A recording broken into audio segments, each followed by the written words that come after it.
ก็ได้10 ไปมือมาอ๋อตุ๊กลูกแห้งเลย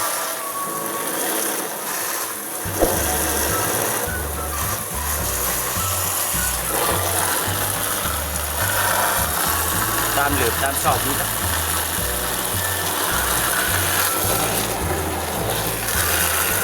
เด้อผมมีหลายนะตอนนี้ก็ใหญ่แล้วจ้าโคตรเปรี้ยวมากเลย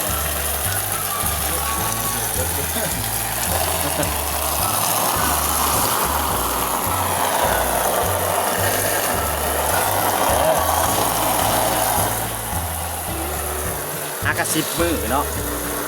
ใหญ่เนี่ยว้า10 ไปมือยังพอทันวิตเดือนซ้ำมืออื่นก็ได้แล้วมือเนี่ย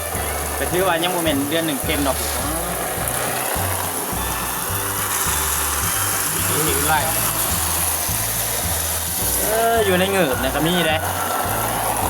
โคตรเต็มหมดเลยอันนี้ตัวน้อยมันเนาะอันนี้ตัวคือ11ตัวเล็กคือ11ตัวเล็กว้าจะเบิ่งนะคุณเดี๋ยวละสิบออกวะนะฮะว้าถูกตัวนี้มาลินดำครับครับ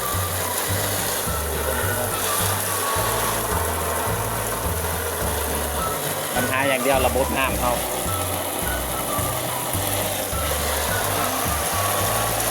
วันแท้เรียกอย่างนี้อ่ะเอามาเลี้ยงกบง่ายที่สุด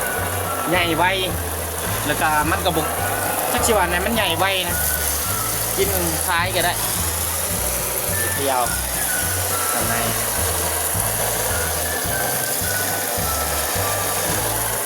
เต็มนัดล่างอ่างโอ้คนเด้อนี่เต็มมาเลยตัวนี้ใหญ่10 มือได้นี่ว้าโถครบ10 มือเพื่อนมันจะใหญ่ปันนี่เนาะเอ้ยชับว้าเดี๋ยวมันเลยโซ่นี่ก็มีได้นี่เด็กมันลีนี่เอาออกมาวะบอกมันอยู่ในนี่พอจับออกมาแล้วกินอันได้มันจอยมันอยู่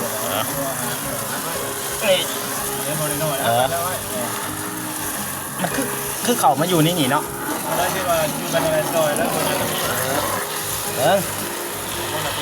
วันตื่นแล้วมันตื่นเสียงโอ้ดูปักใหญ่หนึ่งตัวไม่ได้ขึ้นว่าตัวใหญ่มันอยู่พี่อ๋อพี่เหลือกกบ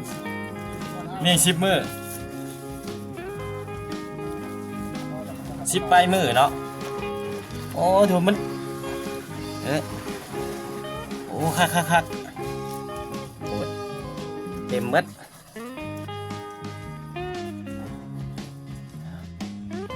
เจ้าของกบกันนี่